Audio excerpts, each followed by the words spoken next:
ಧರ್ಮದ ಉತ್ಪತ್ತಿಗೆ ಬೇಕೇ ಬೇಕು ಅನ್ನುವಂಥ ಅನಿವಾರ್ಯವಾದ ಧರ್ಮ.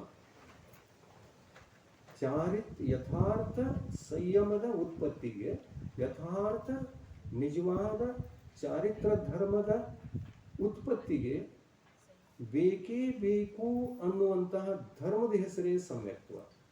ಅದಿಲ್ಲದೆ ಚಾರಿತ್ರ ಧರ್ಮದ ಸಿದ್ಧಿ ಆಗುವುದೇ ಇಲ್ಲ. ನೋಡಿ, ಸುತ್ತಾಕಿ ಎಲ್ಲಿ ಬಂದ್ರೂ ಕೂಡ ಆ ಸಮ್ಯಕ್ತ್ವದ ಕಡೆಗೇನೇ ಬರಬೇಕು. ಏನಿದು ಸಮ್ಯಕ್ತ್ವ ಇದು ಒಂದೇ ವಿಷಯ ಇದೆಯಾ ಜೈನ ಧರ್ಮದಲ್ಲಿ? ಹೀಗೆ ಅನಿಸಬಹುದು. ಅದು ಒಂದೇ ಇದೆ, ಮತ್ಯಾವುದಿದೆ? ಒಂದೇ ಇರೋದು. ನೀವು ಒಂದಲ್ಲ, ಹತ್ತಲ್ಲ, ನೂರಾರು ಶಾಸ್ತ್ರಗಳನ್ನು ಓದಿದರೂ ಕೂಡ ಧರ್ಮದ ಮೂಲ ಯಾವುದು ಅನ್ನುವಂಥ ಪ್ರಶ್ನೆ ಬಂದಾಗ ಅಲ್ಲಿ ಸಮ್ಯಕ್ ದರ್ಶನವೇ ಧರ್ಮದ ಮೂಲ.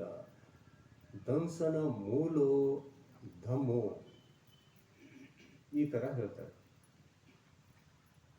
ಅದಕ್ಕಾಗಿ ಕಂಟಾಳಿಸಬಾರ್ದು. ಸಮ್ಯಕ್ತ್ವದ ಚರ್ಚೆ ಮಾಡಿ ಕಂಟಾಳಿಸಿದ್ರಂತಂದ್ರೆ ಆ ಮಿಥ್ಯಾತ್ವದಿಂದ ಹೊರಗೆ ಬರೋದು ಕಷ್ಟ ಆದೀತು. ಆಮೇಲೆ ಮಿಥ್ಯಾತ್ವದಿಂದ ಹೊರಬಂದು ಈ ಸಮ್ಯಕ್ತ್ವವನ್ನು ಪಡೆಯದೆ ಚಾರಿತ್ರ ಧರ್ಮಕ್ಕೆ ಹೋಗಿಬಿಟ್ರಿ ಅಂತಂದ್ರೆ ಇನ್ನಿಷ್ಟು ಅನರ್ಥವಾದೀತು. ಸಮ್ಯಕ್ತ್ವ ಇಲ್ಲದೆ ಚಾರಿತ್ರ ಧರ್ಮ ಸಿದ್ಧಿಸುವುದೇ ಇಲ್ಲ. ಇದು ಮೂಲ ವಿಷಯ, ಮೂಲ ಮಾತು. ಇನ್ನು ಚಾರಿತ್ರ ಧರ್ಮ ಮುಕ್ತಿಗೆ ಕಾರಣ, ಆದರೆ ಸಮ್ಯಕ್ತ್ವ ಇಲ್ಲದೆಯೇ ಚಾರಿತ್ರ ಧರ್ಮದ ಮುಕ್ತಿಗೆ ಕಾರಣ ಅಂತ ಹೇಳಬಹುದೇ? ಇಲ್ಲ. ಸಮ್ಯಕ್ತ್ವ ಪೂರ್ವಕವಾಗಿಯೇ ಚಾರಿತ್ರ ಮುಕ್ತಿಗೆ ಕಾರಣ. ಹಾಗಾದರೆ ಹೀಗೆ ಒಂದು ನಿಯಮ ಇದೆ, ನಿಸರ್ಗ ನಿಯಮ ಇದೆ, ಇಂಥ ಒಂದು ತತ್ವ ಇದೆ ಅಂದ ಮೇಲೆ ನಾವು ಯಾವ ಧರ್ಮವನ್ನು ಮೊದಲು ನಮ್ಮ ಬದುಕಿನಲ್ಲಿ ಸಿದ್ಧಿಸಿಕೊಳ್ಳಬೇಕು? ಸಮ್ಯಕ್ತ್ವವನ್ನೇ ಸಿದ್ಧಿಸಿಕೊಳ್ಳಬೇಕು.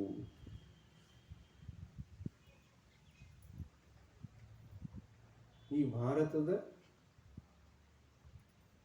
ಭಾರತದ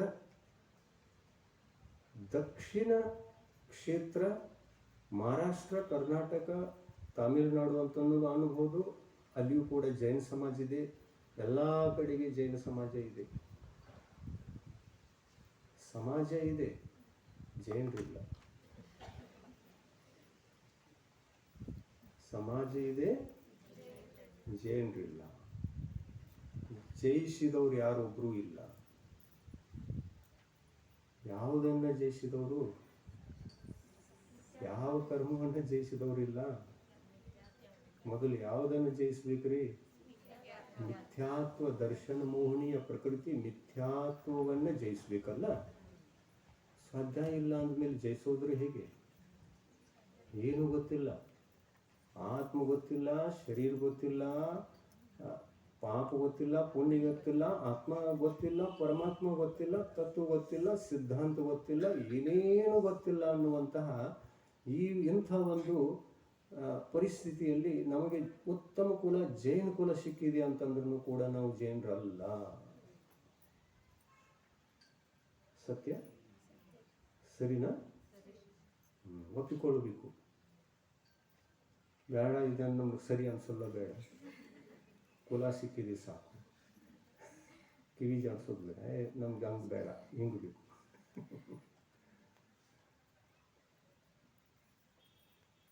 ಎಷ್ಟು ಒಳ್ಳೆಯ ಸುಸಂದರ್ಭ.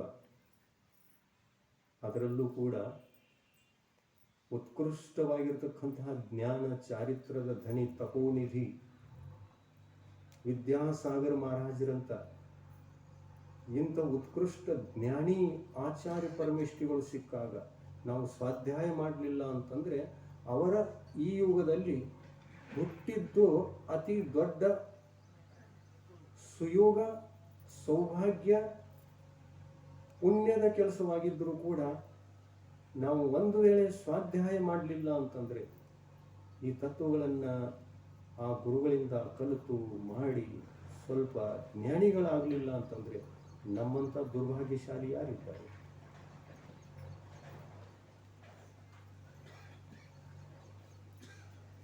ತಿಳಿತಾ ಇದೆ ಪ್ರವಚನ?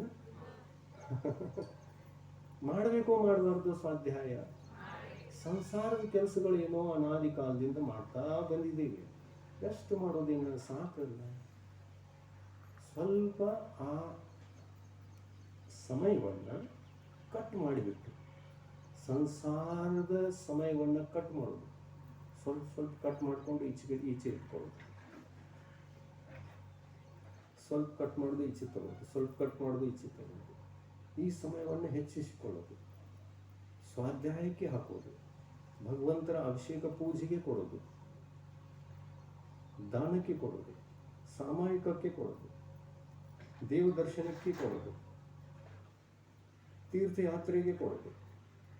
ಎಷ್ಟು ಕೊಡ್ತೀರಾ ಅಷ್ಟು ಸಂಸ್ಕಾರದಿಂದ ಸಂಸ್ಕಾರಿತನಾಗಿ ಆತ್ಮ ಒಳ್ಳೆಯವನಾಗ್ತಾನೆ.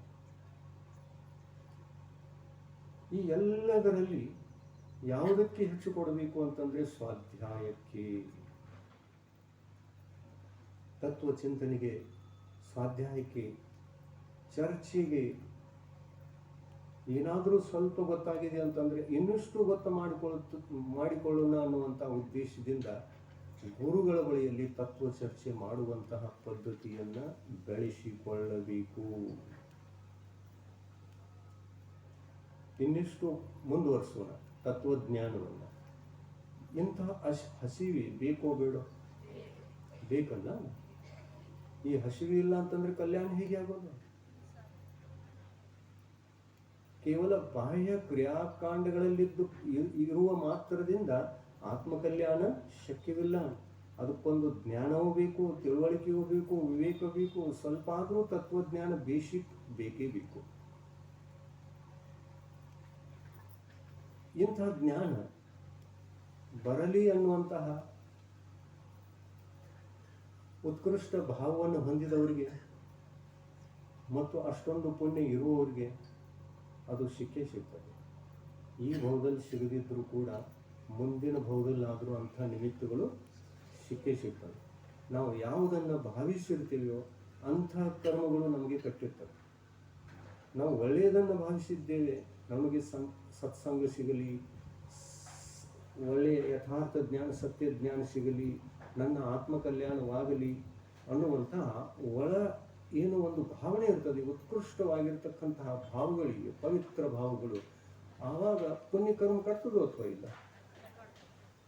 ಆ ಪುಣ್ಯಕರ್ಮ ಯಾವ ಥರದಿಂದ ಕಟ್ತದೆ ಅಂತಂದ್ರೆ, ನೀನು ಯಾವುದನ್ನು ಭಾವಿಸ್ತಾ ಇದ್ದೀಯಲ್ಲ ಸ್ವಲ್ಪ ತಡ ಇದೆ,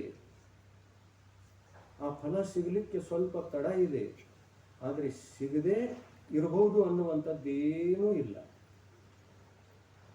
ಸಿಗ್ತದೆ. ಸ್ವಲ್ಪ ತಾಳು, ಭಾವಿಸು, ನನಗೆ ಬೇಕು ಬೇಕು ಬೇಕು ಬೇಕು ಅನ್ನುವಂಥದ್ದನ್ನು ಭಾವಿಸ್ತಾ ಹೋಗೋ, ಇಂದಿಲ್ಲ ನಾಳೆ ಅದು ಸಿಗ್ತದೆ.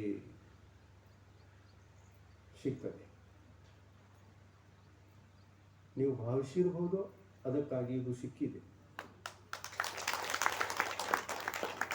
ನೀವು ಭಾವಿಸಿರಬಹುದು, ಅದಕ್ಕಾಗಿ ಇದು ಸಿಕ್ಕಿದೆ. ಬಹಳಷ್ಟು ಭಾವಿಸಿರಬಹುದು, ಅದಕ್ಕಾಗಿ ಸಿಕ್ಕಿದೆ. ಬೇಡ ಬೇಡ ಅಂತಂದ್ರೂ ಆಗ್ಲಾಗಿಲ್ಲ, ಈ ಜಿಲಿಬಿ ಅಂತಂದು ಹೇಳ್ಕೋಬೇಕು. ಹಾಗಾಗಿದೆ ಈ ವರ್ಷ. ಬೇಡ್ರೆ ಹೊಟ್ಟೆ ತುಂಬಿತೆ, ಇಲ್ಲ ಹೊಟ್ಟೆ ತುಂಬಿಲ್ಲ, ಇದೊಂದು ತಿಂದು ಹೋಗ್ಬೇಕು ನೀವು, ನಮ್ಮ ನೆಂಟರು ನೀವು.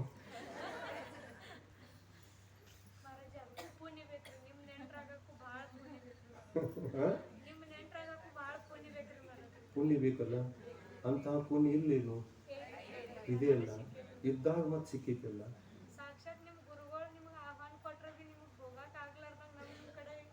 ನೋಡ್ಲೆ ಎಷ್ಟು ಪುಣ್ಯ ಇದ್ದಿರ್ಬೇಕು. ಬಹುಶಃ ಇದೇ ಭಾಗದಲ್ಲಿ ಚಾತುರ್ಮಾಸ ಆಗುವಂತ ಯೋಗ ಇದ್ದಿರ್ಬಹುದಲ್ಲ, ಅದನ್ನ 2-3 ತಿಂಗಳು 4 ತಿಂಗಳ ಹಿಂದ ಇದನ್ನ ಕಲ್ಪನೆ ಮಾಡ್ಲಿಕ್ಕೂ ಆಗ್ತಿರ್ಲಿಲ್ಲ. ಅದು ಸಾಕಾರವಾಯಿತು. ಯಾರು? ಹಾ, ನಮ್ಮ ಕಡೆ ಬರ್ತಾ ಇದ್ದಾರಂತಲ್ಲ, ನಾವು ಅವರಲ್ಲಿ ಯಾವಾಗಲೂ ಸಮೀಪದಲ್ಲಿನೇ ಇದ್ದೇವೆ. ಅವ್ರು ಬರ್ತಾ ಇಲ್ಲ, ನಾವು ಅವ್ರ ಹತ್ತಿರ ಇದ್ದೇವೆ.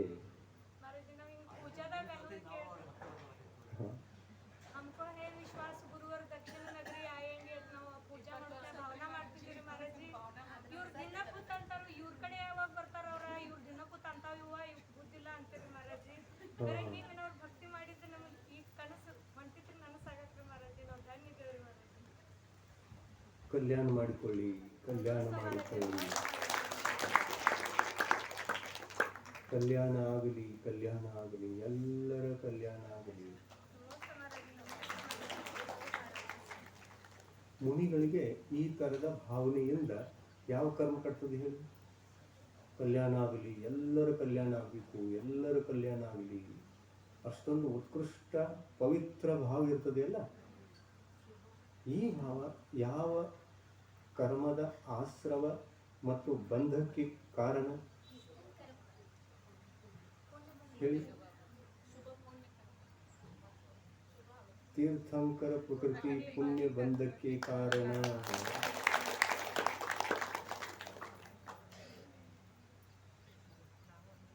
सुखी रहे सब जीव जगत के, कोई कभी न घबरावे, वैर पाप अभिमान छोड़ जग नित्य नए मंगल गावे.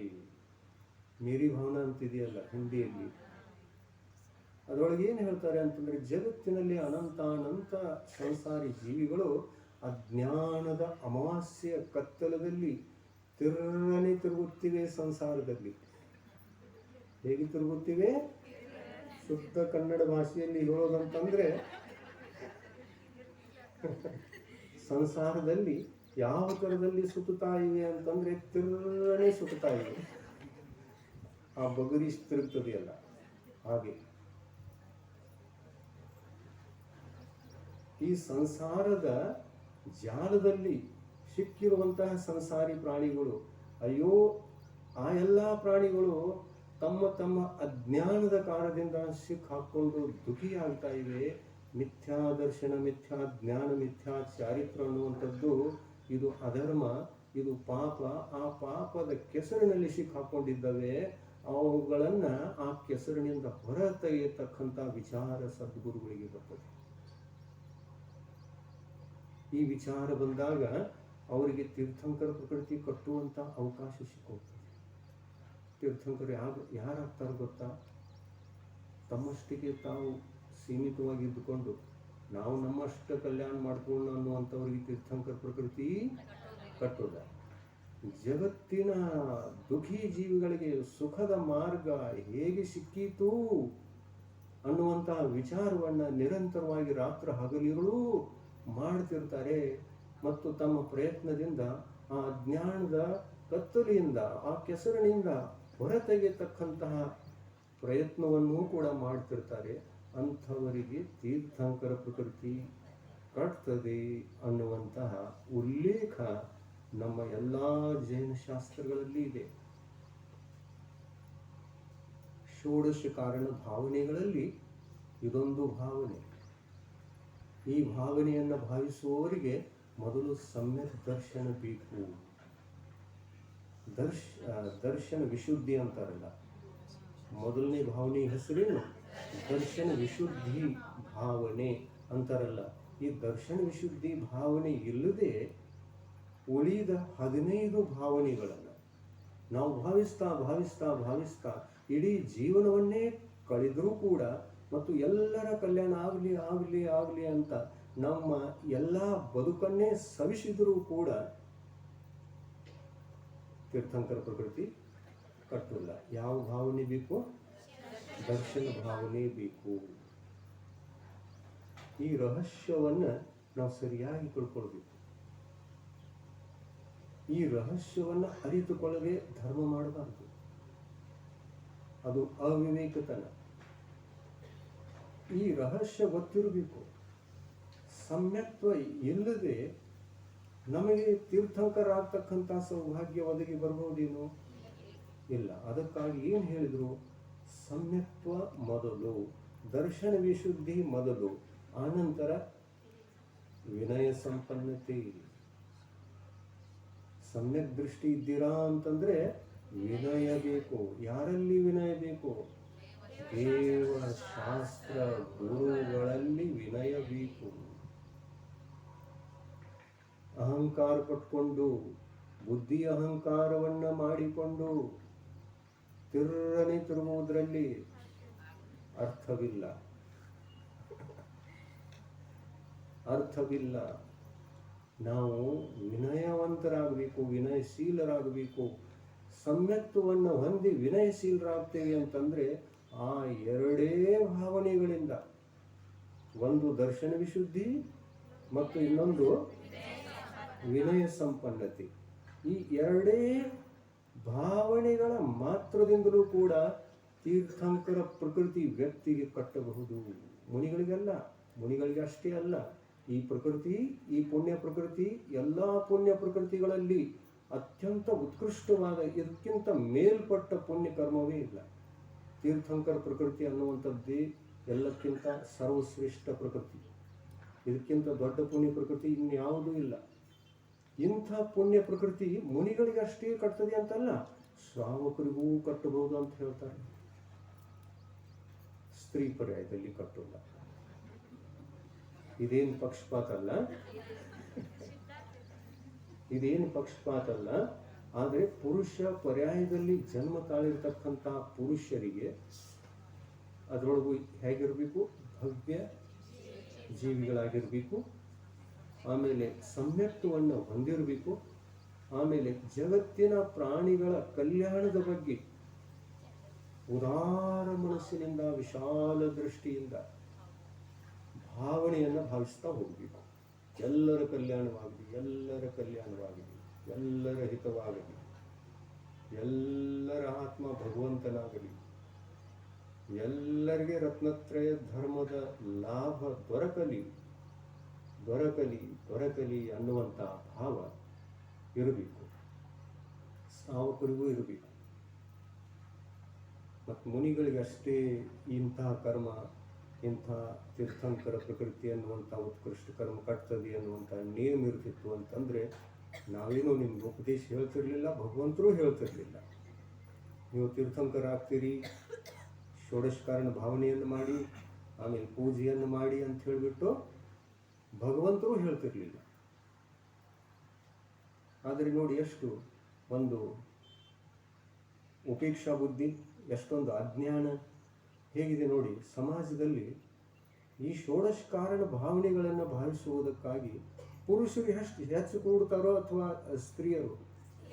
ನೋಡ್ರಿ ಹೇಗಿದೆ ನೋಡ್ರಿ. ಯಾರಿಗೆ ಕಟ್ಟಲ್ಲ ಅವ್ರು ಹೆಚ್ಚು ಕೂಡ್ತಾರೋ, ಯಾರಿಗೆ ಕಟ್ಟುವಂಥ ಚಾನ್ಸ್ ಇದೆ ಅವರೆಲ್ಲ ಮನ್ಯಾಗ ಕೊಟ್ಕೊಂಡಿರ್ತಾರೆ, ಆಲಸಿಯಾಗಿರ್ತಾರೆ.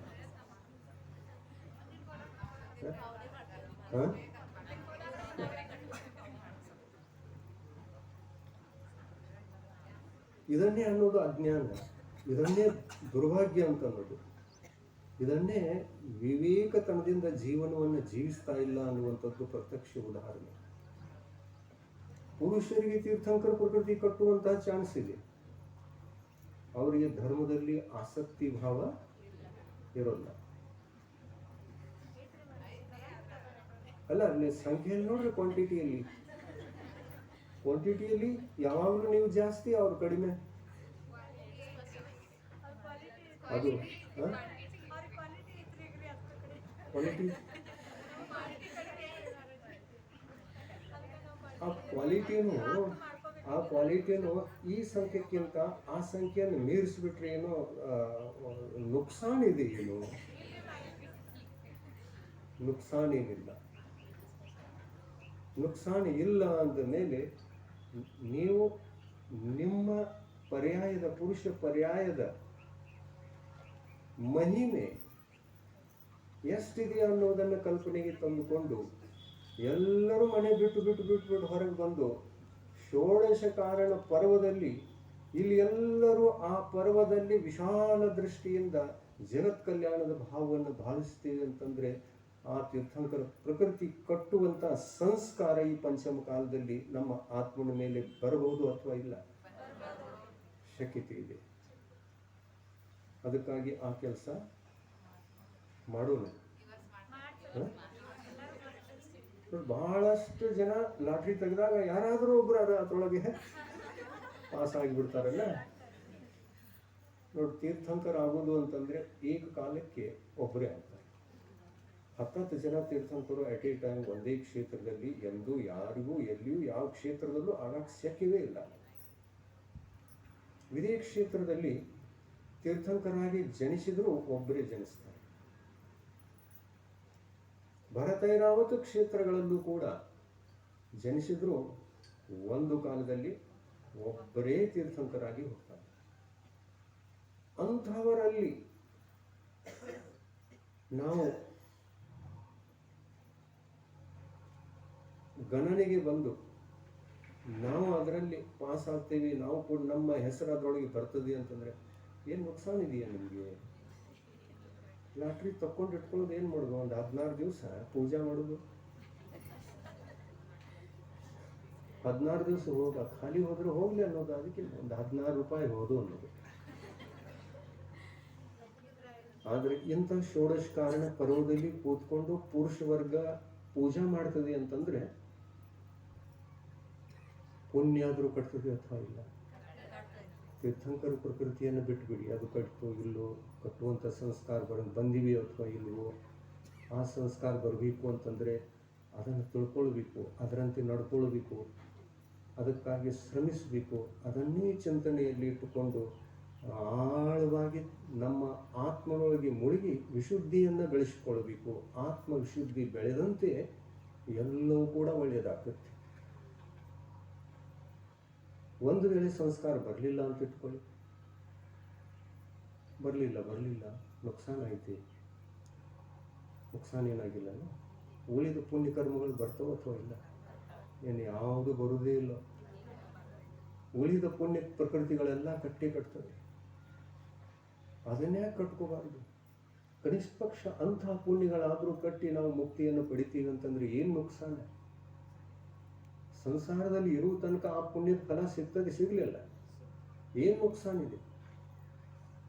ಪುಣ್ಯದ ಫಲವನ್ನ ಉಪೇಕ್ಷೆ ಮಾಡುವಂತ ಅವಶ್ಯಕತೆ ಏನಿದೆ? ಪುಣ್ಯದ ಫಲವನ್ನ ಉಪೇಕ್ಷೆ ಮಾಡಿದರೆ ನಾವು ಕೇವಲ ಪಾಪದ ಫಲವನ್ನೇ ಅಪೇಕ್ಷೆ ಪಡ್ತೇವೆ ಅಂತ ಅರ್ಥ ಆಗ್ತದೆ. ಯಾರು ಪುಣ್ಯ ಕಾರ್ಯಗಳನ್ನು ಉಪೇಕ್ಷಿಸ್ತಾರೆ ಅವ್ರೇನು ಮಾಡ್ತಾರೆ ನೀವೇ ಹೇಳಿ? ಮಾಡುವಂಥ ಕಾರ್ಯಗಳು ಎರಡೇ, ಒಂದು ಪುಣ್ಯ, ಒಂದು ಪಾಪ. ಪುಣ್ಯ ಕಾರ್ಯ, ಪಾಪ ಕಾರ್ಯ. ನಾವು ಪುಣ್ಯ ಕಾರ್ಯಗಳನ್ನೇ ಬಿಟ್ಕೊಂಡು ಕೂತ್ಕೊಂಡಿದ್ದೀವಿ ಅಂದಮೇಲೆ ಇನ್ನೇನು ಮಾಡ್ತಿರ್ತೀವಿ? ಪಾಪ ಕಾರ್ಯ. ಆಮೇಲೆ ಅದೂ ಇಲ್ಲ, ಇದಂತೂ ಬೇಡಂದ್ರೂ ಆಗ್ತಿರ್ತದೆ, ಇದ್ರ ಫಲ ಅಂತೂ ಸಿಗ್ತದೆ. ಏನು ಲಾಭ ಆಯಿತು, ನುಕ್ಸಾನ ಆಯಿತು, ಲಾಭ ಆಯಿತು? ಇದರಿಂದ ಲಾಭ ಆಯಿತು. ಎಷ್ಟು ಶಾನಿಯರ್ ನೋಡ್ರಿ, ಹೆಂಗೆ ಉತ್ತರ ಕೊಟ್ರಿ? ತಿಳಿಲಿಲ್ಲೇನೋ, ಕನ್ಫ್ಯೂಷನ್ ಆಯಿತು. ಕಣ್ಣ ಫ್ಯೂಸ್ ಹಾರಿತು, ಕಣ್ಣಿನ ಫ್ಯೂಸ್ ಹಾರಿತು.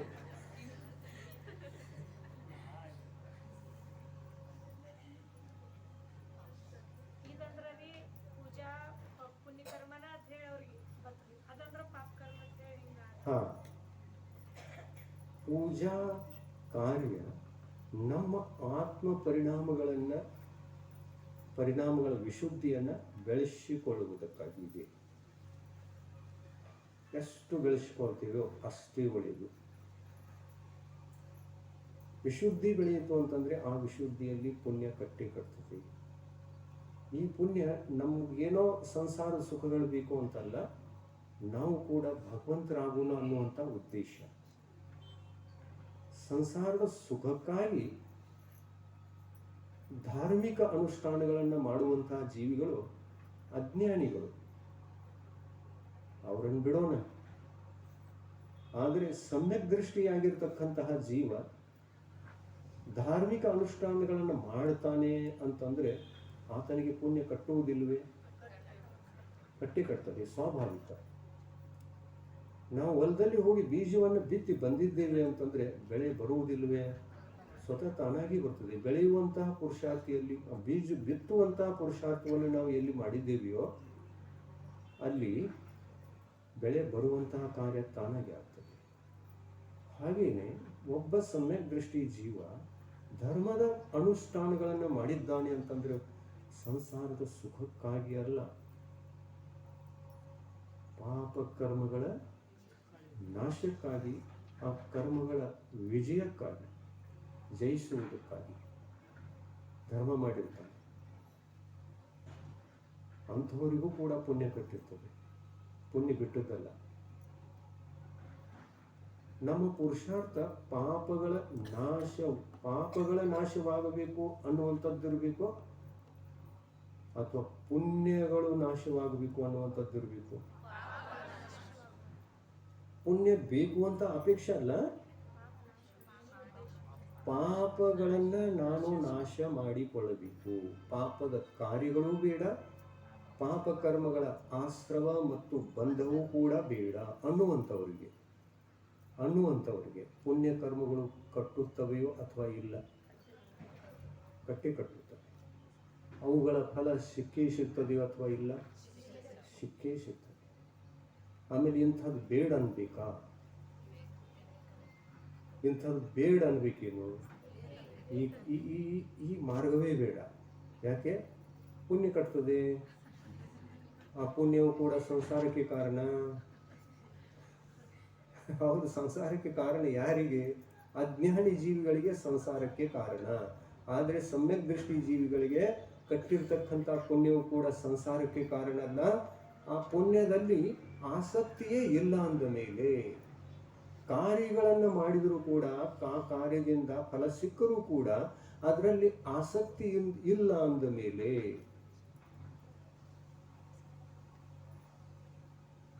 ನಮಗೆ ನುಕ್ಸಾನ್ ಮಾಡ್ತಾವ. ಪುಣ್ಯಕರ್ಮ ಎಂದೂ ಯಾರಿಗೂ ನುಕ್ಸಾನ್ ಮಾಡಿಲ್ಲ.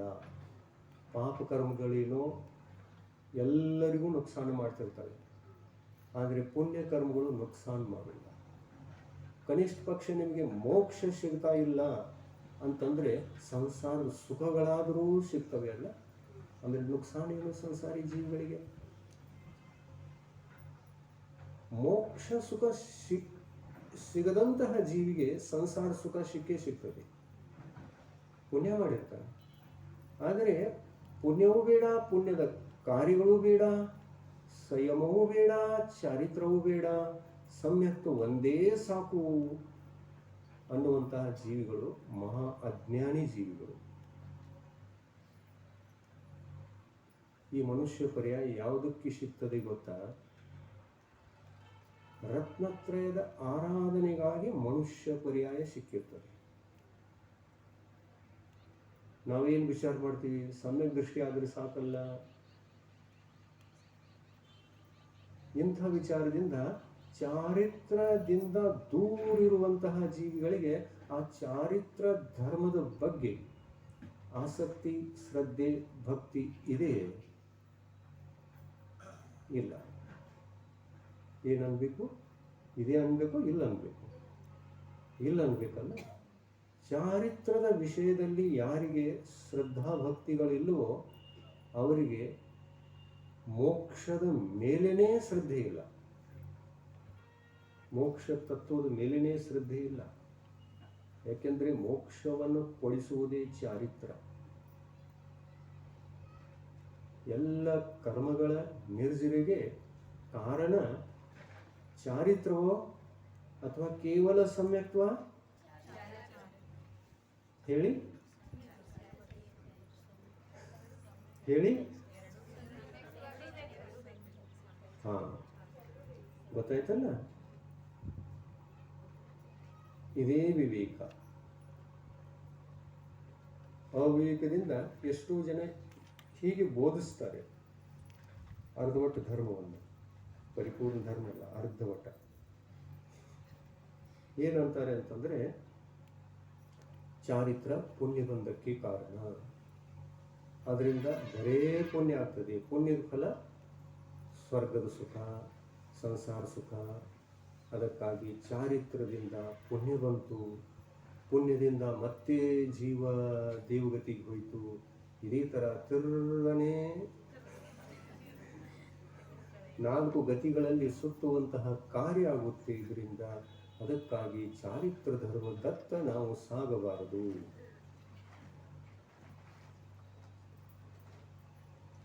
ಯಾವ ಥರ ಬೋಧಿಸ್ತಾರೆ? ಚಾರಿತ್ರ ಧರ್ಮದತ್ತ ನಾವು ಸಾಗಬಾರದು, ಯಾಕೆಂದರೆ ಅದು ಪುಣ್ಯ ಬಂಧಕ್ಕೆ ಕಾರಣ.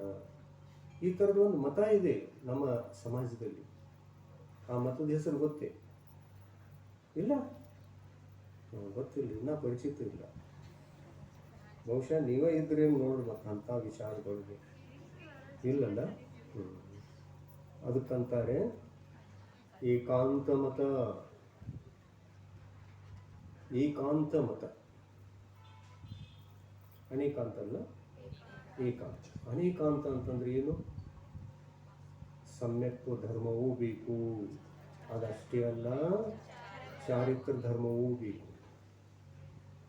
ಚಾರಿತ್ರ ಇದು ಸಾಕ್ಷಾತ್ ಕರ್ಮ ನಿರ್ಜಯಗಳಿಗೆ ಕಾರಣವಾಗಿ ಬಿಟ್ಟು ನಮಗೆ ನಮ್ಮ ಆತ್ಮನನ್ನು ಭಗವಂತನನ್ನಾಗಿ ಮಾಡುವಂತಹ ಶಕ್ತಿ ಚಾರಿತ್ರ ಧರ್ಮದಲ್ಲಿ ಇದೆ ವಿನಃ ಕೇವಲ ಸಮ್ಯಕ್ವ ಧರ್ಮದಲ್ಲಿ ಇಲ್ಲ. ಅದಕ್ಕಾಗಿಯೇ ನೋಡಿ, 4 ಗತಿಗಳಲ್ಲಿ ದೇವಗತಿಯಲ್ಲಿ ಸಮ್ಯಕ್ ದೃಷ್ಟಿ ದೇವತೆಗಳಿದ್ದಾರೆ. ಆ ಸಮ್ಯಕ್ತ್ವದ ಶಕ್ತಿಯಿಂದ ಅಷ್ಟೇ ಒಂದು ಸಮ್ಯಕ್ತ್ವ ಧರ್ಮದಿಂದ ಅದನ್ನೇ ಉತ್ಕೃಷ್ಟವಾಗಿ ಪಾಲನೆ ಮಾಡಿಕೊಂಡು ಅಲ್ಲಿಯೇ ಆ ಸಮ್ಯಕ್ತ್ವವನ್ನು ಕ್ಷಾಯಿಕ ರೂಪದಲ್ಲಿ ಇರಿಸಿಕೊಂಡು ಯಾರಾದರೂ ಒಬ್ಬರಾದರೂ ದೇವತೆಗಳು ದೇವಗತಿಯಿಂದ ಮುಕ್ತಿಯನ್ನು ಪಡೆದಿದ್ದಾರೆ? ಯಾರೂ ಮುಕ್ತಿಯನ್ನು ಪಡೆದಿಲ್ಲ. ಯಾಕೆ?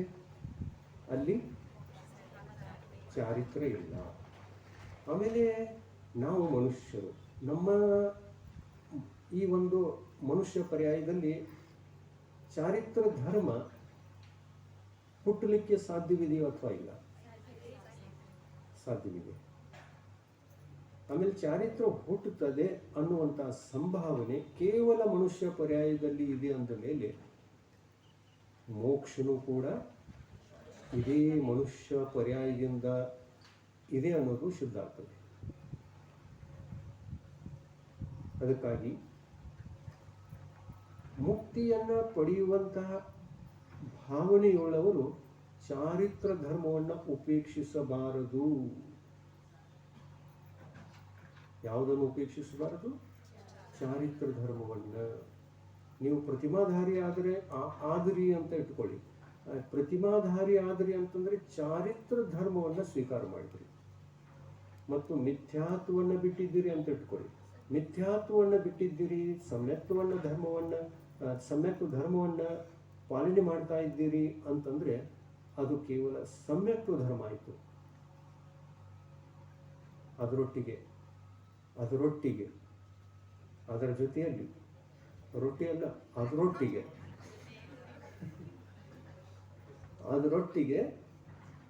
ಚಾರಿತ್ರ ಧರ್ಮ ಬೇಕೋ ಬೇಡೋ?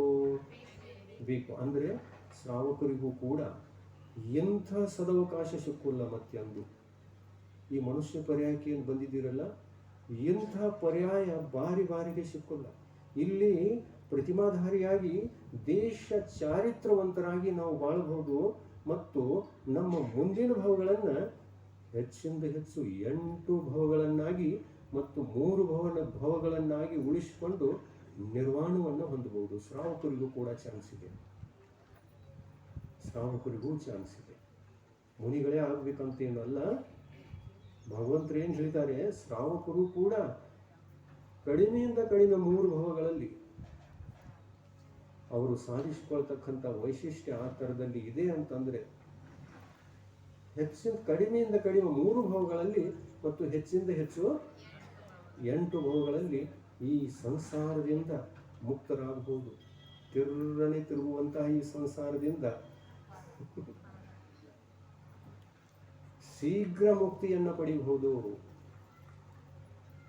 ಶೀಘ್ರ ಮುಕ್ತಿಯನ್ನು ಸಾಧಿಸಿಕೊಳ್ಳಬಹುದು. ಅಂತಹ ಸದವಕಾಶ ಶ್ರಾವಿಕಿಯರಿಗೂ ಇದೆ. ಅದಕ್ಕಾಗಿ ನಾವು ಏನು ಹೇಳೋದು ಅಂತಂದರೆ, ಒಂದು ವೇಳೆ ನೀವು ಸಮ್ಯಕ್ ದೃಷ್ಟಿಯಾಗಿದ್ದೀರಾ ಅಂತಂದರೆ ಚಾರಿತ್ರ ಧರ್ಮಕ್ಕೂ ಹೆಜ್ಜೆ ಇಡಬೇಕು. ಅಂದರೆ ಏನಾಗಬೇಕು? ಚಾರಿತ್ರ ಧರ್ಮಕ್ಕೆ ಹೆಜ್ಜೆ ಇಡಬೇಕಂದ್ರೆ ಏನಾಗಬೇಕು? ನೀವು ಪ್ರತಿಮಾಧಾರಿ ಆಗಬೇಕು.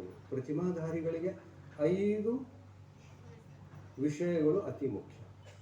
5 ವಿಷಯಗಳಲ್ಲಿ ಯಾರು ಪಾಸ್ ಆದರೂ ಅವರು ಪ್ರತಿಮಾಧಾರಿ ಆಗಬಹುದು. 5 ವಿಷಯಗಳಲ್ಲಿ ಪರ್ಫೆಕ್ಟ್ ಆಗಬೇಕು. ಅಭ್ಯಾಸ ಮಾಡಿಕೊಂಡು 1 ವರ್ಷ 6 ತಿಂಗಳು ಅಭ್ಯಾಸ ಮಾಡಿ ಅನುಭವಕ್ಕೆ ತಕ್ಕೊಳ್ಬೇಕು.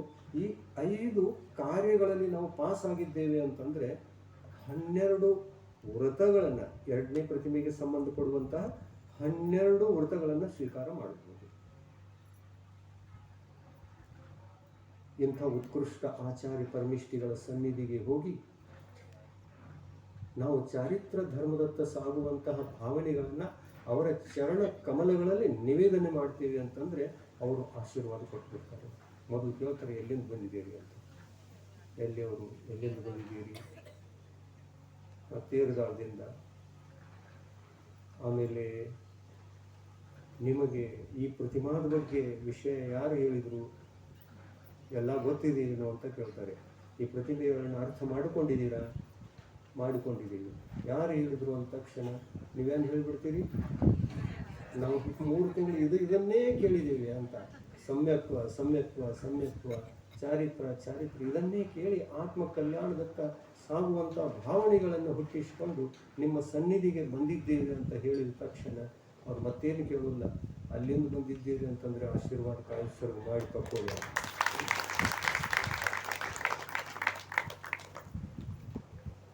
ಇಂಥ ಭಾವಗಳನ್ನು ಬೆಳೆಸಿಕೊಳ್ಳಿ. ಏನೇನು ಕಠಿಣಿಲ್ಲ. ಚಾರಿತ್ರ ಧರ್ಮ ಕಡೆಗೆ ಹೋಗೋದು ಏನೇನು ಕಠಿಣಿಲ್ಲ. 5 ಮಾತುಗಳನ್ನು ಹೇಳ್ತೀವಿ, ಲಕ್ಷ್ಯದಲ್ಲಿ ಇಟ್ಕೊಂಡು ಹೇಳೋಣ. ಸಮ್ಯಕ್ತ್ವ ಅಂತೂ ಬಂದಿದೆ, ಇನ್ನೇನು ಬರಬೇಕು? ಚಾರಿತ್ರ ಧರ್ಮ ಬಂತು ಅಂತಂದರೆ ನಾವು ದೇವತೆಗಳಕ್ಕಿಂತ ಶ್ರೇಷ್ಠ ಆಗ್ತೀವಿ. ನಾರಕಿ ಜೀವಿ, ಸಮ್ಯಕ್ ದೃಷ್ಟಿ ನಾರಕಿ ಜೀವಿಗಳಕ್ಕಿಂತ ಶ್ರೇಷ್ಠರಾಗ್ತೀವಿ. ಒಂದು ಹೆಜ್ಜೆ ಮುಂದೆ ಹೋಗ್ತೀವಲ್ಲ, ಚಾರಿತ್ರ ಧರ್ಮಕ್ಕೆ ಹೆಜ್ಜೆ ಇಡ್ತೇವೆ. ಅದಕ್ಕಾಗಿ ಅವರಕ್ಕಿಂತ ನಾವು ಶ್ರೇಷ್ಠರಾಗ್ತೀವಿ. ಆಮೇಲೆ ತಿರ್ಯಂಚ ಜೀವಿಗಳಕ್ಕಿಂತ ನಾವು ಶ್ರೇಷ್ಠರಾಗ್ತೀವಿ. ಏಕೆಂದರೆ ತಿರ್ಯಂಚ ಜೀವಿಗಳಲ್ಲಿ ಈ ಪ್ರತಿಮೆಗಳನ್ನೇ, ಈ 12 ವ್ರತಗಳನ್ನೇ ಅಷ್ಟೊಂದು ಉತ್ಕೃಷ್ಟ ರೂಪದಲ್ಲಿ ಪಾಲನೆ ಮಾಡುವಂಥ ಶಕ್ತಿ ತಿರ್ಯಂಚ ಪ್ರಾಣಿಗಳಿಗಿಲ್ಲ. ಅವಕ್ಕೂ 5ನೇ ಗುಣಸ್ಥಾನ ಇದೆ. ಆದರೆ 5ನೇ ಗುಣಸ್ಥಾನ ಈ 12 ವ್ರತಗಳನ್ನು ಪಾಲನೆ ಮಾಡಿ ಆ ಗುಣಸ್ಥಾನವನ್ನು ಹೊಂದಿದ್ದರೂ ಕೂಡ ನೀವು ಯಾವ ಅದೇ 12 ಪ್ರತಿಮೆಗಳನ್ನು ಪಾಲನೆ ಮಾಡಿ ನೀವು ಯಾವ 5ನೇ ಗುಣಸ್ಥಾನಕ್ಕೆ ಬಂದಿದ್ದೀರಲ್ಲ, ನಿಮ್ಮ ಭಾವಗಳು, ನಿಮ್ಮ ಪರಿಣಾಮಗಳು, ನಿಮ್ಮ ಪುರುಷಾರ್ಥ, ನಿಮ್ಮ ವಿಶುದ್ಧಿ ಆ ತಿರ್ಯಂಚ ಪ್ರಾಣಿಗಳಕ್ಕಿಂತ ಹೆಚ್ಚಿನ ಮಟ್ಟದಲ್ಲಿ ಇರ್ತದೆ ಅನ್ನುವುದನ್ನು ಆಗಮ ಗ್ರಂಥಗಳಲ್ಲಿ ತಿಳಿಸಿಕೊಟ್ಟಿದ್ದಾರೆ. ತಿಳಿತಾ? ಆಗಮ ಗ್ರಂಥಗಳಲ್ಲಿ ತಿರ್ಯಂಚ ಪ್ರಾಣಿಗಳಕ್ಕಿಂತ 5ನೇ ಗುಣಸ್ಥಾನದಲ್ಲಿ 4 ಹೆಜ್ಜೆ ಮುಂದೆ ಇರ್ತೀರ. ಸ್ತ್ರೀ ಪರ್ಯಾಯವೇ ಆಗಿರಲಿ ಅಥವಾ ಪುರುಷ ಪರ್ಯಾಯವೇ ಆಗಿರಲಿ, 5ನೇ ಗುಣಸ್ಥಾನದಲ್ಲಿ ಎಲ್ಲರಕ್ಕಿಂತ ಅಗ್ರ ಸ್ಥಾನದಲ್ಲಿ ಯಾರು ಇರ್ತಾರೆ ಅಂತಂದರೆ ಮನುಷ್ಯ ಪರ್ಯಾಯದ ಮನುಷ್ಯಗತಿಯ ಮನುಷ್ಯರು. ವಿಶುದ್ಧಿ ಇದೆ. ಅದಕ್ಕೆ ಪ್ರತಿಮಾಧಾರಿಗಳಾಗಲಿಕ್ಕೆ ಪ್ರಯತ್ನ ಪಡಿ. ಒಮ್ಮೆಲೆ ಆಗಬೇಡಿ. ಅದರ ಅನುಭವವನ್ನು ಮೊದಲು ತಕ್ಕೊಳ್ಳಿ. ಅಭ್ಯಾಸವನ್ನು ಮಾಡಿಕೊಳ್ಳಿ. 1 ತಿಂಗಳು, 2 ತಿಂಗಳು, 4 ತಿಂಗಳು, 6 ತಿಂಗಳು, ವರ್ಷನು ಎಷ್ಟು ಬೇಕಷ್ಟು ಅಭ್ಯಾಸ ಮಾಡಿಕೊಳ್ಳಿ. 5 ಮಾತುಗಳನ್ನು ಈಗಾಗಲೇ ನಾವು ಹೇಳ್ತೀವಿ. ಅವುಗಳನ್ನು ಲಕ್ಷ್ಯದಲ್ಲಿಟ್ಕೊಂಡು ಚಿಂತನೆ ಮಾಡಿ ಅಭ್ಯಾಸ ಪ್ರಾರಂಭ ಮಾಡಿ. 1ನೆಯ ವಿಷಯ, ನಿತ್ಯ 2 ಸಲ ಸಾಮಾಯಿಕ ಮಾಡಲೇಬೇಕು. ಎಷ್ಟು ಸಮಯ? 48 ನಿಮಿಷ ಮಾಡಿದರೆ ಸಾಕು. ಅದು ಮುಹೂರ್ತ ಆಗ್ತದೆ. ಅಂತರ್ಮುಹೂರ್ತದಲ್ಲಿ ಕೇವಲ ಜ್ಞಾನ ಹೋಗುವಂಥದ್ದು ಇರ್ತದೆ. ಆ ಕೇವಲ ಜ್ಞಾನದ ಪ್ರಾಪ್ತಿಗಾಗಿ ಸಾಮಾಯಿಕದ ಸಂಸ್ಕಾರ ನಮ್ಮ ಬದುಕಿನಲ್ಲಿ ಬೆಳೆದು ನಿಂತುಕೊಂಡಿತ್ತು ಅಂತಂದರೆ ಕೇವಲ ಜ್ಞಾನ ಕೂಡ ಇಂದಿಲ್ಲ ನಾಳೆ ನಮ್ಮ ಬದುಕಿನಲ್ಲಿ ಬರ್ತದೆ. ಈ ಸಾಮಾಯಿಕ ಧರ್ಮ, ಸಾಮಾಯಿಕ ಚಾರಿತ್ರ, ಈ ಸಾಮಾಯಿಕ ಸಂಯಮ, ಇದು ಕೇವಲ ಜ್ಞಾನದ ಉತ್ಪತ್ತಿಗೆ ಕಾರಣ.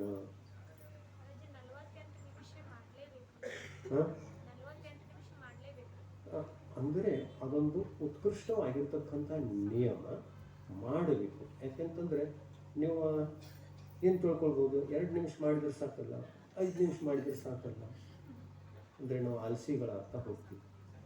ಈಗ ಸ್ವಲ್ಪ ಎಷ್ಟು ಮಾಡ್ತೀರಾ ಅಷ್ಟು ಒಳ್ಳೆಯದಿದೆ. ಯಾಕೆಂತಂದರೆ ಸಾಮಾಯಿಕ ಅಂದರೆ ಏನು? ಮೊದಲು ಅದರ ಸ್ವರೂಪವನ್ನು ಹೇಳ್ತೀವಿ ಕೇಳಿ. ಸಾಮಾಯಿಕ ಚಾರಿತ್ರಕ್ಕೆ ಇರುವಂತಹ ನೈಜ ಅರ್ಥ, ಒಳ ಅರ್ಥ, ನಿಜವಾದ ಅರ್ಥ, ಯಥಾರ್ಥ ಅರ್ಥ ಏನಿದೆ ಅದನ್ನು ತಿಳ್ಕೊಳ್ಳಿ. ಸಾಮಾಯಿಕ ಅಂತಂದರೆ ಸಮತಾ ಭಾವನೆಯನ್ನು ತಾಳುವುದು ಸಾಮಾಯಿಕ ಅಂತ ಹೇಳ್ತಾರೆ. ಇದನ್ನು ಇನ್ನಿಷ್ಟು ಮುಂದುವರಿಸಿ ಹೇಳ್ತೀವಿ. ಸಮತಾ ಭಾವನೆ ಸಾಮಾಯಿಕ, ಭಾವವೇ ಸಾಮಾಯಿಕ, ಸಮತಾ ಭಾವವೇ ಸಮತಾ ಅಂತಂದ್ರೆ ಏನು? ನಾವು ಎಲ್ಲ ಸಂಸಾರದ ಕಾರ್ಯಗಳನ್ನು ಬದಿಗೊತ್ತಿ ಒಂದು ಜಾಗದಲ್ಲಿ ಕೂತ್ಕೊಳ್ತಕ್ಕಂತಹ ಸಂಕಲ್ಪ 48 ನಿಮಿಷದವರೆಗೆ.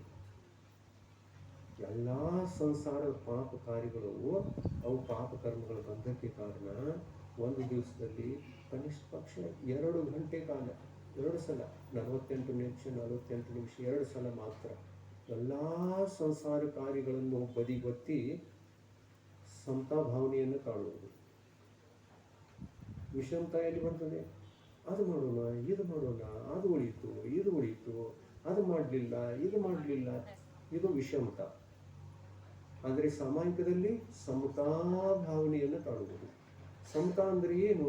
ನಾನು ಯಾವುದನ್ನು ಮಾಡುವುದಿಲ್ಲ. ಎಷ್ಟು ಕಾಲ? 48 ನಿಮಿಷ ಕಾಲ ಯಾವುದನ್ನು ನಾನು ಮಾಡುವುದಿಲ್ಲ. ನನ್ನೊಳಗೆ ಸಂತೋಷ, ಶಾಂತಿ ಇದೆ, ಆತ್ಮ ನೆಮ್ಮದಿ ಇದೆ. 48 ನಿಮಿಷ ಮಾಡಲ್ಲ ಅಂದ್ರೂ ಕೂಡ ನನಗೆ ನೆಮ್ಮದಿ ಇದೆ. ಹಾಯ್ ಟ್ರಾಯ್ 24 ಗಂಟೆ ಕಾಲ ಅಸಂಯಮ ಅವಸ್ಥೆಯಲ್ಲಿ ಹಗಲು ರಾತ್ರಿನೂ ಅದು ಮಾಡು, ಇದು ಮಾಡು ಅಸಂಯಮ ಅವಸ್ಥೆಯಲ್ಲಿ ಕಾಲ ಕಳೀತಾ ಇದೆಯಲ್ಲ, ಅದು ಅಚಾರಿತ್ರ ಭಾವ, ಪಾಪ ಭಾವ, ಅಧರ್ಮ ಭಾವ. ಚಾರಿತ್ರ ವಿಹೀನ ಪಾಪದ ಭಾವಗಳೇ ಅಸಂಯಮ ಭಾವಗಳು. ಈ ಅಸಂಯಮ ಭಾವಗಳಿಂದ ಹೊರಬರುವಂತಹ ಅಭ್ಯಾಸ ಮಾಡಿಕೊಳ್ಳಿ. ಏನು ಮಾಡಿಕೊಳ್ಳಿ? ಮೊದಲನೇ ಅಭ್ಯಾಸ, ಪ್ರತಿನಿತ್ಯ ನಾವು 48 ನಿಮಿಷ 2 ಸಾರಿ, ಬೆಳಿಗ್ಗೆ ಒಮ್ಮೆ, ಸಾಯಂಕಾಲ ಒಮ್ಮೆ, ನೀವು ಯಾವ ಸಮಯಕ್ಕೆ ಮಾಡ್ತೀರಿ ಮಾಡಿ, ಆದರೆ 2 ಸಲ ಆದರೂ ಸಂಸಾರದ ಕಾರ್ಯಗಳನ್ನು ಬಿಡಿ. ಮುನಿಗಳಿಗೆ ಸಂಸಾರದ ಕಾರ್ಯಗಳೇ ಇಲ್ಲ. ಅವರಿಗೆ ಏನು ಬಿಡುವಂತಹ ಅವಶ್ಯಕತೆಯೇ ಇಲ್ಲ. ಬಿಟ್ಟವರಿದ್ದಾರೆ ಅಂತ ಹೇಳಿಬಿಟ್ಟು ಭಗವಂತರಿಗೆ ಅವ್ರಿಗೆ ಏನು ಹೇಳಿದ್ದಾರೆ? ಅವರ ಸಾಮಾಯಿಕ 24 ಗಂಟೆ ಕಾಲ ಜೊತೆಯಲ್ಲಿ ನಡೀತಾ ಇದೆ. ಯಾಕೆ ನಡೀತಾ ಇದೆ? ಸಮತಾ ಭಾವವೇ ಸಾಮಾಯಿಕ. ನಮಗೆ ಸಂಸಾರದ ಅಲ್ಪ ಸ್ವಲ್ಪ ವಿಕಲ್ಪಗಳು ಉತ್ಪನ್ನವಾಗಲಿಕ್ಕೆ ಆಸ್ಪದೆ ಇಲ್ಲ ಅಂದ ಮೇಲೆ ಸಮತಾ ಭಾವ ಇದೆಯೋ ಅಥವಾ ಇಲ್ಲ? ಅಥವಾ ನಾಶ ಆಗ್ತದೆಯೋ? ಇಲ್ಲ. ನಾಶ ಯಾವಾಗ ಆಗೋದು? ಯಾವುದಾದ್ರೂ ಸಂಸಾರ ಕಾರ್ಯ ಮಾಡುವಂತಹ ಭಾವಗಳು ಬಂದಾಗ, ಅದು ಕೂಡ ಯಾವಾಗ? ಪರಿಗ್ರಹಗಳಿದ್ದಾಗ. ಮನೆ ಇದೆ, ಧನ ಇದೆ, ಸಂಪತ್ತಿ ಇದೆ, ಬೆಳ್ಳಿ ಇದೆ, ಬಂಗಾರ ಇದೆ, ನೌಕರಿದ್ದಾರೆ, ಚಾಕರಿದ್ದಾರೆ, ಇಂಥ ಪರಿಸ್ಥಿತಿಗಳು ನಮ್ಮ ಮುಂದೆ ಇದ್ದಾಗ ನಮ್ಮ ಸಾಮಾಯಿಕ ಸಂಯಮ ಭಂಗವಾಗುತ್ತೆ. ಅದನ್ನು ಭಂಗವಾಗಲಿಕ್ಕೆ ಕೊಡಲ್ಲ ಮುನಿಗಳು. ಜ್ಞಾನಿ ಮುನಿಗಳು ಯಾವಾಗಲೂ ಸಾವಧಾನ ಇರ್ತಾರೆ. ಆ ಕಡೆಗೆ ಚಿತ್ತ, ಆ ಕಡೆಗೆ ಭಾವಗಳು ಹೋಗಬಾರದಂತೆ ತಡೆಗಟ್ಟಿಕೊಂಡು ಇರ್ತಾರೆ. ಯಾವುದನ್ನು ತ್ಯಾಗ ಮಾಡಿರ್ತಾರೆ ಅದನ್ನು ಗ್ರಹಿಸುವುದಿಲ್ಲ. ಇದೇ ಸಾಮಾಯಿಕ. ಜೀವನ ಪರ್ಯಂತ 10 ಪರಿಗ್ರಹಗಳನ್ನು ತ್ಯಜಿಸಿದ್ದಾರೋ ಅಥವಾ ಇಲ್ಲ? ತ್ಯಜಿಸಿದ್ದಾರಲ್ಲ. ಇನ್ನು ಸ್ವೀಕರಿಸಿದ್ದಾರೆ ಅಂತಂದ್ರೆ ಏನನ್ನು ಸ್ವೀಕರಿಸಿದ್ದಾರೆ? ಅದೇ ರತ್ನತ್ರಯ ಧರ್ಮದ ರಕ್ಷಣೆಗಾಗಿ ಯಾವ ಬಾಹ್ಯ ಸಲಕರಣೆಗಳು ಬೇಕು, ಉಪಕರಣಗಳ ರೂಪದಲ್ಲಿ ಅವುಗಳನ್ನು ಸ್ವೀಕಾರ ಮಾಡಿದ್ದಾರೆ. ಅಂದರೆ ಏನೇನು?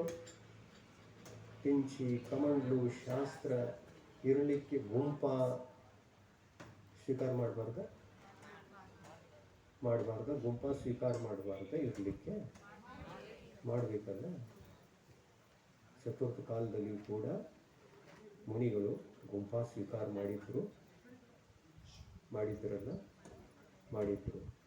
ಅವುಗಳ ಏನು ಪರಿಗ್ರಹ ಏನು ಅಲ್ಲ. ಅವುಗಳು ಪರಿಗ್ರಹ ಅಲ್ಲ. ಎಷ್ಟಿದ್ದವ್ರಿ? 772. ಅಲ್ಲಿ ಮಾಡಿಕೊಟ್ಟಿದ್ರು. ಆಗಿನ ಕಾಲಕ್ಕೆ ಎಂಥದ್ದು ಬೇಕು ಅಂಥದ್ದನ್ನು ಮಾಡಿಕೊಟ್ಟಿದ್ರು. ಈಗಿನ ಕಾಲಕ್ಕೆ ಎಂಥದ್ದು ಬೇಕು ಅಂಥದ್ದನ್ನು ಮಾಡಿಕೊಡ್ತಾರೆ. ಎಂಥದ್ದು ಬೇಕೋ ನಾವು ಕೂತ್ಕೊಂಡಿದ್ದೇವೆ ನೋಡ್ರಿ. ಎಂಥದ್ದು ಬೇಕು ಅಂತಂದ್ರೆ ಎಂಥದ್ದು? ಆದರೆ ಇದು ನಮ್ಮ ಪರಿಗ್ರಹದ ವಿಷಯ ಅಲ್ಲ. ಇದನ್ನ ನಮ್ಮ ಹೆಸರಿನಲ್ಲಿ ಸ್ವೀಕಾರ ಮಾಡಿದಾಗ ಇದರ ಆಧಿಪತ್ಯವನ್ನು ನಮ್ಮ ಇದರಲ್ಲಿ ಇರಿಸಿಕೊಂಡರೆ ಮಾತ್ರ ಇದು ಪರಿಗ್ರಹ ಆಗಬಹುದೇ ವಿನಃ ಶ್ರಾವಕರು ಅರ್ಪಿಸಿರುವುದಕ್ಕೆ ಮತ್ತು ನಾವು ಸ್ವೀಕರಿಸುವುದಕ್ಕೆ ಮಾತ್ರದಿಂದ ಈ ವಸ್ತು ಪರಿಗ್ರಹ ಆಗಲಿಕ್ಕೆ ಶಕ್ತಿ. ಇದರ ಬಗ್ಗೆ ಎಷ್ಟೋ ಜನರಿಗೆ ಭ್ರಾಂತಿ ಇದೆ. ಎಷ್ಟೋ ಜನರಿಗೆ ಭ್ರಾಂತಿ ಇದೆ. ಭ್ರಾಂತಿ ಇದ್ದವರು ಬಂದು ಚರ್ಚೆ ಮಾಡೋಲ್ಲ. ಆ ಭ್ರಾಂತಿಯನ್ನು ಹಾಗೆ ಇಟ್ಕೊಂಡು ಗಳಿಸ್ಕೊಂಡು ಕೂತ್ಕೊಂಡಿರ್ತಾರೆ. ಮನಸ್ಸಿನಲ್ಲಿ ತಿರುಗ್ತಾ ಇರ್ತದೆ ಅದು. ಏನು ಮಾಡೋದು? ತಿರುಗಿಸ್ತಾ ಇರ್ತಾರೆ ಅದೇ ವಿಷಯವನ್ನ. ಸಮೋಷಣದ ಸಾಮಗ್ರಿ ಬಂತು.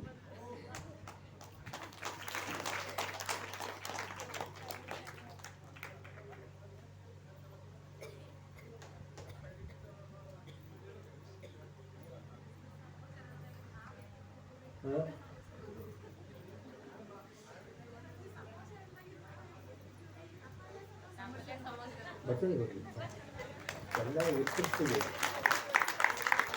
ನೋಡಿ.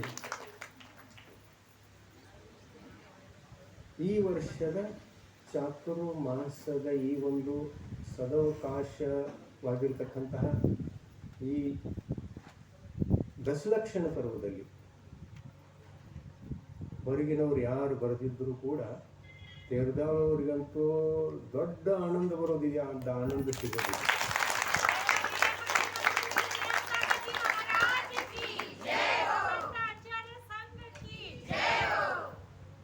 ಇಲ್ಲಿ ಬರುವಷ್ಟು ಆನಂದವನ್ನು ಇನ್ನು ಎಲ್ಲಿ ನೋಡಲಿಕ್ಕೆ ಶಕ್ಯ.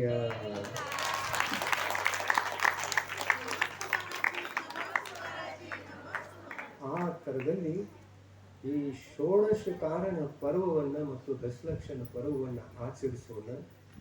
ಇದರಲ್ಲಿ ತನ ಮನ ಧನಗಳಿಂದ ನೀವು ತಯಾರಾಗಿರಿ. ತನು ಮನ ಧನ.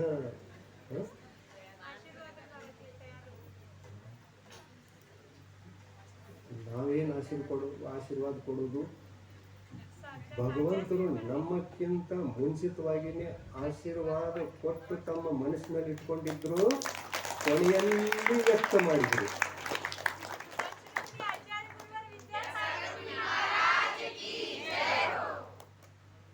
ಅವರ ಆಶೀರ್ವಾದ ಸಿಕ್ಕಾಗ ನಮ್ಮ ಆಶೀರ್ವಾದ ಅವ್ರ ಹಿಂದೆ ಹೀಗೆ ಬರ್ತದೆ. ಮೊದಲು ಯಾರ ಆಶೀರ್ವಾದ ಬೇಕು? ಆಚಾರ್ಯ ಪರಮೇಶ್ವರಿಗಳ ಆಶೀರ್ವಾದ ಬೇಕು. ಆಯಿತು, ಆಶೀರ್ವಾದ ಇದೆ. ಆತ್ಮ ಕಲ್ಯಾಣ ಮಾಡಿಕೊಳ್ಳಿ. ತೀರ್ಥಂಕರ ಪ್ರಕೃತಿ ಕಟ್ಟುವ ಹಾಗೆ ಸಂಸ್ಕಾರವನ್ನ ಈ ಚಾತುರ್ಮಾಸದಲ್ಲಿ ಬೆಳೆಸ್ಕೊಳ್ಳೋದಿದೆ.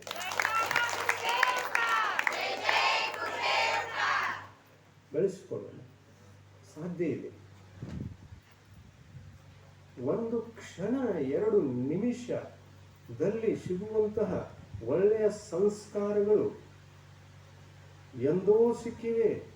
ಆದರೆ ಅವುಗಳ ಫಲವನ್ನು ನಾವು ಎಂದೋ ಅದ್ಭುತವಾದ ರೀತಿಯಲ್ಲಿ ಪಡೆದುಕೊಳ್ತಕ್ಕಂತಹ ಭಾಗ್ಯನೂ ಒಳಗಡೆಗೆ ಮುಚ್ಚಿಕೊಂಡು ಇರ್ತದೆ.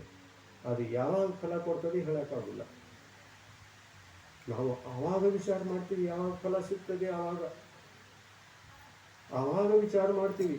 ಇದು ಎಂದು ಮಾಡಿರ್ತಕ್ಕಂತಹ ಪುಣ್ಯದ ಫಲ ಅಂತ ಏನಿಲ್ಲ. ಒಂದು ದಿವಸ 2 ನಿಮಿಷ ಮಾತ್ರ ಭಾವನೆಯನ್ನು ಭಾವಿಸಿದ್ರೆ ಆವಾಗ ಕಟ್ಟಿರ್ತಕ್ಕಂತಹ ಪುಣ್ಯದ ಫಲ ಈಗ ಅದ್ಭುತವಾಗಿ ಫಲಿಸಿದೆ.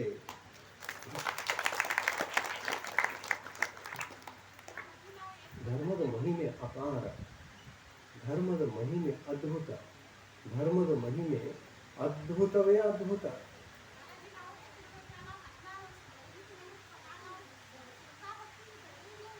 ಹಾ, 17 ವರ್ಷದವರೆಗೆ ಶ್ರದ್ಧಾ ಭಕ್ತಿಯಿಂದ ಬೆಳಗಿದ ಪರಿಣಾಮ ಇವತ್ತು ಇಲ್ಲಿ ಮತ್ತೆ ಸಿಕ್ಕು ಹೋಗಿದೆ.